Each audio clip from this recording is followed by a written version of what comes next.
बिस्मिल्लाहिर्रहमानिर्रहीम। अस्सलाम वालेकुम। दावती नूर में आपको एक बार फिर से खुश आमदीद कहती हूँ। आज आपके साथ बहुत ही ज़बरदस्त दाल मखनी की रेसिपी शेयर कर रही हूँ। आप इसकी थिकनेस देख लीजिए कितनी ज़बरदस्त दाल है।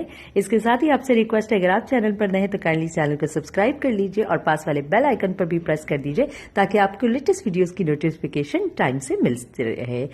अब सबसे पहले मैं आपको बताऊंगी दाल के बारे में, जो कि मैंने थोड़ा सा काम पहले से करके रखा हुआ है। मैंने लिए चने की दाल और मसूर की दाल ली है। इस प्याली जो नॉर्मल घर का कप होता है, इससे नापकर 1 कप चने की दाल है और हाफ कप मसूर की दाल है।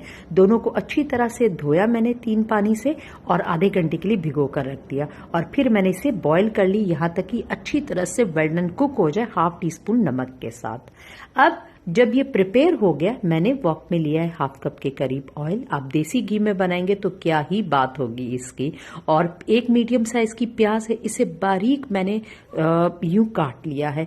बारीक काटने का मकसद ये है ताकि मसाला जब रेडी हो तो उसके अंदर बिल्कुल ये खड़ी खड़ी सब्जी ना नजर आए, सब कुछ दाल में बिल्कुल मैशअप हो, बिल्कुल जो है ना क्रीमी सा पेस्ट बने इसका, इसलिए इसको बारीक काटना जरूरी है।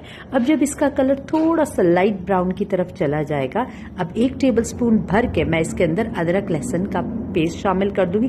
फ्रेशली कूटा हुआ हो तो ज्यादा बेहतर है, उसकी खुशबू और अरोमा बहुत ही जबरदस्त होते हैं। थोड़ा सा कुक करूंगी, जब उसकी कच्ची स्मेल खत्म हो जाएगी और वो थोड़ा सा लाइट गोल्डन हो जाएगा, अब इस स्टेज के ऊपर मैंने लिए है 6 अदद लाल टमाटर और उनकी स्किन हटाकर उन्हें भी देखिए इस तरह से बारीक बारीक मैंने काट लिया है।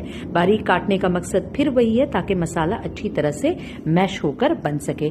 मिक्स करूंगी इन्हें। आपसे रिक्वेस्ट है कि अगर आपको रेसिपीज नूर की अच्छी लग रही है तो आप इसे अपने फ्रेंड्स एंड फैमिली मेंबर्स के साथ जरूर शेयर कीजिए। हाफ टी स्पून नमक डालूंगी। नमक पे हाथ हौला ही रखेंगे क्योंकि इससे पहले मैं आपको बता चुकी हूँ दाल को बॉईल करते वक्त मैं नमक डाल चुकी हूँ। अब मिक्स करने के बाद मैं इसे कवर करके 5 मिनट के लिए मीडियम आंच पर रख दूंगी ताकि अच्छी तरह से ये आपस में कुक हो जाए टमाटर और प्याज, और ताकि जब मैं इसे पीसूं तो ये आराम से पीस जाए। अब आप देखिए ऑयल भी थोड़ा सा ऊपर सरफेस पर आ चुका है। अब मैं टमाटरों को भूनना शुरू करूंगी और चमचे की मदद से इसे पीसूंगी भी साथ साथ। इसके साथ साथ मैं इसके अंदर मसाले शामिल करूंगी। 1 टेबलस्पून के करीब लाल मिर्चों का पाउडर है और हाफ टी स्पून के करीब इसके अंदर कश्मीरी लाल मिर्च है। 1 टेबलस्पून के मैंने डाला है जीरा और उसे मोटा कूट लिया है ताकि खाते वक्त जब ये मुंह में आए तो बड़ा मजा आता है। हाफ टी स्पून के करीब हल्दी है। हल्दी दाल में थोड़ी सी ज्यादा जाती है, इसका टेस्ट अच्छा लगता है।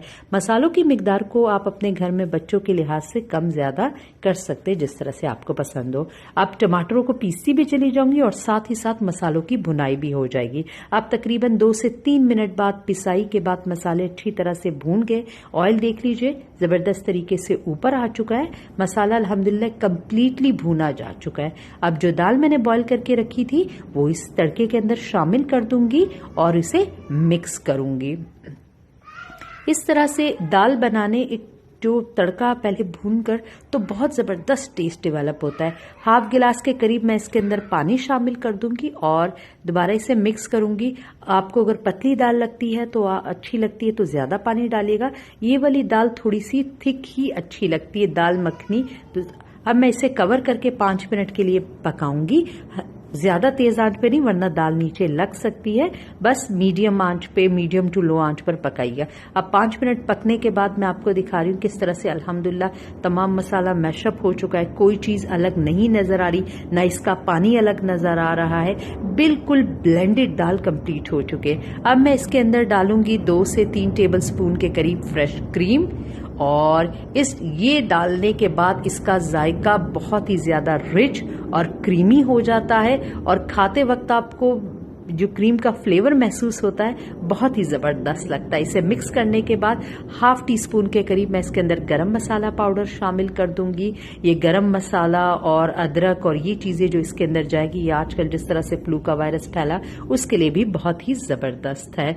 और गरम मसाले को शामिल करने के बाद मैं इसे कवर करके फिर थोड़ा सा 1 मिनट के लिए हल्की आंच पर दम के लिए रख दूंगी ताकि गरम मसाले और तमाम चीजों की खुशबू बहुत अच्छी तरह से ब्लेंड हो जाए और ये जो क्रीम डाली है इसके अंदर कुक हो जाए। अब 1 मिनट के बाद आप देख लीजिए किस तरह से अल्हम्दुलिल्लाह इसके ऊपर यूं ऑयल सा ऊपर से क्रिएट हो रहा है और किस तरह से बिल्कुल मैशअप एक जैसी दाल जिसकी थिकनेस आप देख सकते हैं ज़बरदस्त प्रिपेयर हो चुकी है। अब इस स्टेज के ऊपर मैं इसके अंदर 1-2 हरी मिर्चें बारीक काट कर ये शामिल कर दूंगी।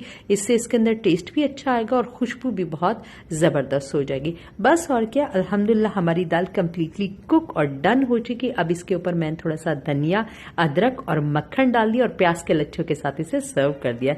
तो उम्मीद करूंगी कि आपको ये ज़बरदस्त रेसिपी बहुत अच्छी लगी होगी। तो इसके लिए एक लाइक तो बनता है और इसके साथ ही आपसे हम्बल रिक्वेस्ट है कि चैनल को सब्सक्राइब किए बगैर मत जाइएगा। हमारे लोगों पर हिट कीजिए, आपको बाकी भी बहुत जबरदस्त रेसिपीज यहाँ देखने को मिलेगी। इजाजत दीजिए, अल्लाह हाफिज।